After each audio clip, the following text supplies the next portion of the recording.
Good morning, everyone. I'm Mrs. Badman. I teach second grade here at the Citizenship Academy, and I'm excited to be able to read a few more chapters in Wonder with you all. The first one we're going to start with is North Pole. The Spud lamp was a big hit at the science fair. Jack and I got an A for it. It was the first A Jack got in any class all year long. He was psyched. All the science fair projects were set up on a table in the gym. It was the same setup as the Egyptian Museum back in December, except this time there were volcanoes and molecule dioramas on the table instead of pyramids and pharaohs. And instead of kids taking our parents around to look at everybody else's artifact, we had to stand by our table while all the parents wandered around the room and came over to us one by one. Here's the math on this one. 60 kids in the grade equals 60 sets of parents, and doesn't even include grandparents. So that's a minimum of 120 pairs of eyes that find their way over to me. Eyes that aren't used to me as their kids' eyes are by now. It's like how compass needles always point north, no matter which way you're facing. All those eyes are compasses, and I'm like the North Pole to them. That's why I still don't like school events that include parents. I don't hate them as much as I did at the beginning of the school year. Like the Thanksgiving sharing festival, that was the worst one, I think. That was the first time I had to face the parents all at once. The Egyptian Museum came after that. But that one was okay because I got to dress up as a mummy and nobody noticed me. Then came the winter concert, which I totally hated because I had to sing in the chorus. Not only can I not sing at all, but it felt like I was on display. The New Year art show wasn't quite as bad, but it was still annoying. They put up our artwork in the hallway all over the school and had the parents come and check it out. It was like starting school all over again, having unsuspecting adults pass me on the stairway. Anyways, it's not that I care that people react to me. Like I've gotten a gazillion times. I'm used to that by now. I don't let it bother me. It's like when you go outside and it's drizzling a little. You don't put on boots for a drizzle. You don't even open your umbrella. You walk through it and barely notice your hair getting wet. But when it's a huge gym full of parents, the drizzle becomes like this total hurricane. Everyone's eyes hit you like a wall of water. Mom and Dad hang around my table a lot, along with Jack's parents. It's kind of funny how parents actually end up forming those same little groups their kids form. Like my parents and Jack's and Summer's mom all like to get along with each other. And I see Julian's parents hang out with Henry's parents and Miles's parents. And even the two Max's parents hang out together. It's so funny. I told Mom and Dad about it later when we were walking home, and they thought it was a funny observation. I guess it's true that like seeks likes, said Mom. We went to the next chapter, the Auggie Doll. For a while, the war was all we talked about. February was when it was really at its worst. That's when practically nobody was talking to us, and Julian had started leaving notes in our lockers. The notes to Jack were stupid, like, "You stink, Big Cheese, and nobody likes you anymore." I got notes like, "Freak," and another one said, "Get out of our school," or... Summer thought we should report the notes to Miss Rubin, who was the middle school dean, or even Mr. Tushman, but we thought that would be like snitching. Anyway, it's not like we didn't leave notes too, though ours weren't really mean. They were kind of funny or sarcastic. One was, "You're so pretty, Julian. I love you. Will you marry me? Love, Beulah." Another was, love your hair, XOX Beulah. Another was, you're a babe, tickle my feet, XO Beulah. Beulah was a made-up person to me, or a person that me and Jack came up with. She had really gross habits, like eating the green stuff in between her toes and sucking on her knuckles. And we figured that someone like that would have a real crush on Julian, who looked and acted like someone in a Kids Bop commercial. There were also a couple of times in February when Julian, Miles, and Henry played tricks on Jack. They didn't play tricks on me, I think, because they knew that if they get caught bullying me, it would be big time trouble for them. Jack, they figured, was an easier target. So one time, they stole his gym shorts and played monkey in the middle with them in the locker room. Another time, Miles, who sat next to Jack in homeroom, swiped Jack's worksheet off his desk, crumpled it in a ball, and tossed it to Julian across the room. This wouldn't have happened if Miss Petosa had been there, of course, but there was a substitute teacher that day, and subs never really know what's going on. Jack was good about that stuff. He never let them see he was upset, though I think sometimes he was. The other kids in the grade knew about the war, except for Savannah's group. The girls were neutral at first, but by March, they were getting sick of it. And so were some of the boys. Like another time when Julian was dumping some pencil sharpener shavings into Jack's backpack, Amos, who's usually tight with them, grabbed the backpack out of Julian's hand and returned it to Jack. It was starting to feel like the majority of boys weren't buying into Julian anymore. Then a few weeks ago, Julian started spreading this ridiculous rumor that Jack had hired some hitmen to get him and Miles and Henry. This lie was so pathetic that people were actually laughing at him behind his back. At that point, any boys who had still been on his side now jumped ship and were clearly neutral. So by the end of March, only Miles and Henry were on Julian's side, and I think even they were getting tired of the war by then. I'm pretty sure everyone stopped playing the plague game behind my back too. No one really cringes if I bump into them anymore, and people borrow my pencils without acting like the pencils have cooties. People even joke around with me now sometimes. Like the other day, I saw Maya writing a note to Ellie on a piece of Auggie Doll stationery. And I don't know why, but I just kind of randomly said, "Did you know the guy who created Auggie Dolls based them on me?" Maya looked at me with her eyes wide open, like she totally believed me. Then, when she realized I was only kidding, she thought it was the funniest thing in the world. "You're so funny, August," she said. And then she told Ellie and some other girls what I had just said, and they all thought it was funny too. Like at first they were shocked, but then when they saw I was laughing about it, they knew it was okay to laugh about it too.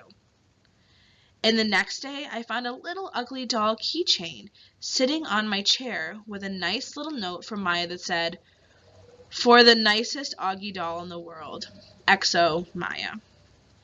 6 months ago, stuff like that would never have happened, but now it happens more and more. Also, people have been really nice about the hearing aids I started wearing. That was a great chapter. All right, the next one is called Lobot. Ever since I was little, the doctors told my parents that someday I'd need hearing aids. I don't know why this always freaked me out a bit, maybe because anything to do with my ears bothered me a lot. My hearing was getting worse, but I hadn't told anyone about it. The ocean sound that was always in my head had been getting louder. It was drowning out people's voices, like I was underwater. I couldn't hear teachers if I sat in the back of the class. But I knew if I told Mom and Dad about it, I'd end up with hearing aids. And I was hoping I could make it through 5th grade without having that happen. But then, in my annual checkup in October, I flunked the audiology test, and the doctor was like, "Dude, it's time." and he sent me to a special ear doctor who took impressions of my ear. Out of all my features, my ears are the ones I hate the most. They look like tiny closed fists on the side of my face. They're too low on my head too. They look like squashed pieces of pizza dough sticking out of the top of my neck or something. Okay, maybe I'm exaggerating a little, but I really hate them. When the ear doctor first pulled the hearing aids out for me and Mom to look at, I groaned. "I'm not wearing that thing," I announced, folding my arms in front of me. "I know they probably look kind of big," said the ear doctor, "but we had to attach them to a headband because we had no other way of making them so they'd stay in your ears." See? Normal hearing aids usually have a part that wraps around the outer ear to hold the inner bud in place.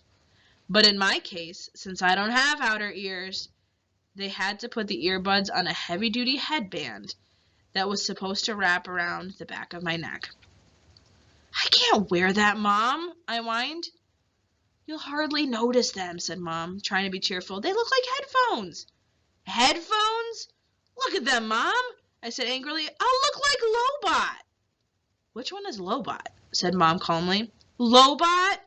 The ear doctor smiled as he looked at the headphones and made some adjustments. "The Empire Strikes Back? The bald guy with the cool bionic radio transmitter thing that wraps around the back of his skull?" "I'm drawing a blank," said Mom. "You know, Star Wars stuff." I asked the ear doctor. "I know Star Wars stuff," he answered, slipping the thing over my head. "I practically invented Star Wars stuff." He leaned back in his chair to see how the headband fit, and then took it off again. "Now, Auggie, I want to explain what all of this is," he said, pointing to the different parts of one of the hearing aids.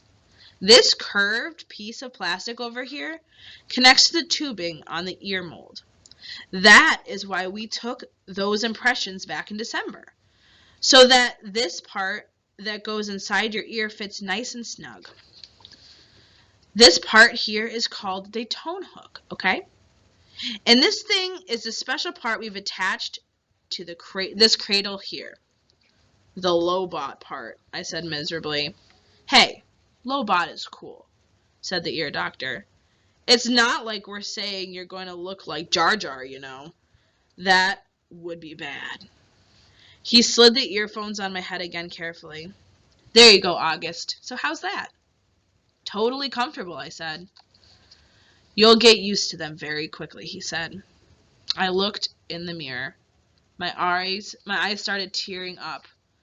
All I saw were these tubes jutting out from either side of my head, like antennas. "Do I really have to wear this, Mom?" I said, trying not to cry. "I hate them. They don't make any difference." "Give it a second, buddy," said the doctor. "I haven't even turned them on yet. Wait until you hear the difference. You'll want to wear them." "No, I won't." And then he turned them on. The next chapter is called Hearing Brightly. It's a good adjective, brightly. How can I describe what I heard when the doctor turned on my hearing aids? Or what I didn't hear? It's too hard to think of words. The ocean just wasn't living inside my head anymore. It was gone. I could hear sounds like shiny lights in my brain. It was like when you're in a room where one of the light bulbs on the ceiling isn't working, but you don't realize how dark it is until someone changes a light bulb, and then you're like, whoa, it's so bright in here. I don't know if there's a word that means the same as bright in terms of hearing, but I wish I knew one, because my ears were hearing brightly now. "How does it sound, Auggie?" said the ear doctor. "Can you hear me okay, buddy?" I looked at him and smiled, but I didn't answer. "Sweetie, do you hear anything different?" said Mom. "You don't have to shout, Mom," I nodded happily. "Are you hearing better?" asked the ear doctor. "I don't hear that noise anymore," I answered. "It's so quiet in my ears." "The white noise is gone," he said, nodding. He looked at me and winked. "I told you you'd like what you hear, August." He made more adjustments on the left hearing aid. "Does it sound very different, love?" Mom asked. Yeah, I nodded. It sounds lighter. That's because you have bionic hearing now, buddy, said the ear doctor, adjusting the right ear. Now touch here. He put my hand behind the hearing aid. Do you feel that? That's the volume. You have to find the volume that works for you. We're going to do that next. Well, what do you think? He picked up a small mirror and had me look in the big mirror at how the hearing aids looked in the back. My hair covered most of the headband. The only part that was peeking out was the tubing. Are you okay with your new bionic Lobot hearing aids? The doctor asked, looking in the mirror at me. Yeah, I said. Thank you. Thank you so much, Dr. James, said Mom. The first day I showed up at school with hearing aids, I thought kids would make a big deal about it. But no one did. Summer was glad I could hear better, and Jack said it made me look like an FBI agent or something. But that was it. Mr. Brown asked me about it in English class, but it wasn't like, what the heck is that thing on your head? It was more like, if you ever need me to repeat something, Auggie, make sure to tell me, okay? Now that I look back, I don't know why I was so stressed about it all the time. Funny how something you worry a lot about turns out to be nothing. All right, last 2 chapters. We're going to read Vaya's Secret and then My Cave. Vaya's Secret. A couple of days after spring break ended, Mom found out that Vaya hadn't told her about a school play that was happening at her high school the next week. And Mom was mad. Mom doesn't really get mad that much, though Dad would disagree with that. But she was really mad at Vaya for that. She and Vaya got into a huge fight. I could hear them yelling at each other in Vaya's room. My bionic Lobot ears could hear Mom saying, "But what is with you lately, Vaya? You moody and taciturn and secretive. What's wrong with my not telling you about a stupid play?" Vaya practically screamed. "I don't even have a speaking part in it." "Your boyfriend does? Don't you want us to see him in it?" "No, actually I don't." "Stop screaming." "You screamed first." "Oh, just leave me alone, okay? You've been really good about leaving me alone my whole life. So why you choose high school to suddenly be interested, I have no idea." Then I don't know what Mom answered because it all got very quiet. And even my bionic Lobot ears couldn't pick up the signal. All right, last one. My Cave. By dinner, they seemed to have made up. Dad was working late. Daisy was sleeping. She'd thrown up a lot earlier in the day, and Mom had made an appointment to take her to the vet the next morning. The 3 of us were sitting down and no one was talking. Finally, I said, "So are we going to see Justin in a play?" Vi didn't answer, but looked down at her plate. "You know, Auggie," said Mom quietly, "I hadn't realized what play it was, and it really isn't something that would be interesting to to kids your age." "So I'm not invited?" I said, looking at Vaya. "I didn't say that," said Mom. I don't think it's something you'd enjoy." "You'd get totally bored," said Vaya, like she was accusing me of something. "Are you and Dad going?" I asked. "Dad'll go," said Mom. "I'll stay home with you." "What?" Vaya yelled. "Oh, great. So you're going to punish me for being honest by not going?" "You didn't want us to go in the first place, remember?" answered Mom. "But now that you know of it, of course I want you to go," said Vaya. "Well, I've got to weigh everyone's feelings here, Vaya," said Mom. "What are you 2 talking about?" I shouted. "Nothing," they both snapped at the same time. "Just something about Via's school that has nothing to do with you," said Mom. "You're lying," I said. "Excuse me," said Mom, kind of shocked. Even Vaya looked surprised. "I said you're lying," I shouted. "You're lying," I screamed at Vaya. "Get up. You're both liars. You're both lying to my face like I'm an idiot." "Sit down, Auggie," said Mom, grabbing my arm. I pulled my arm away and pointed at Vaya. "You think I don't know what's going on?" I yelled. You just don't want your brand new fancy high school friends to know your brother's a freak." "Auggie," Mom yelled, "that's not true." "Stop lying to me, Mom," I shrieked. "Stop treating me like a baby. I'm never tired. I know what's going on." I ran down the hallway to my room and slammed the door behind me so hard that I actually heard little pieces of the wall crumble inside the doorframe. Then I plopped onto my bed and pulled the covers up on top of me. I threw my pillows over my disgusting face and then piled all my stuffed animals on top of the pillows like I was inside a little cave. If I could walk around with a pillow over my face all the time, I would. I don't even know how I got so mad. I wasn't really mad at the beginning of dinner. I wasn't even sad. But then all of a sudden, it all kind of just exploded out of me. I knew Via didn't want me to go to her stupid play, and I knew why. I figured Mom would follow me into my room right away, but she didn't. I wanted her to find me inside my cave of stuffed animals, so I waited a little more. But even after 10 minutes, she still didn't come in after me. I was pretty surprised. She always checks on me when I'm in my room, upset about stuff. I pictured Mom and Via talking about me in the kitchen. I figured Via was feeling really, really, really, really bad. I pictured Mom totally laying on the guilt, and Dad would be mad at her when he came home too. I made a little hole through the pile of pillows and stuffed animals and peeked at the clock on my wall. Half an hour had passed and Mom still hadn't come into my room. I tried to listen for the sounds in the other room. Were they still having dinner? What was going on? Finally, the door opened. It was Via. She didn't even bother coming over to the bed. And she didn't come in softly like I thought she would. She came in quickly. Alright guys, I hope you enjoyed today's chapters. And I can't wait for you guys to continue reading this book. It's so wonderful. Have a great day and do some wonderful things.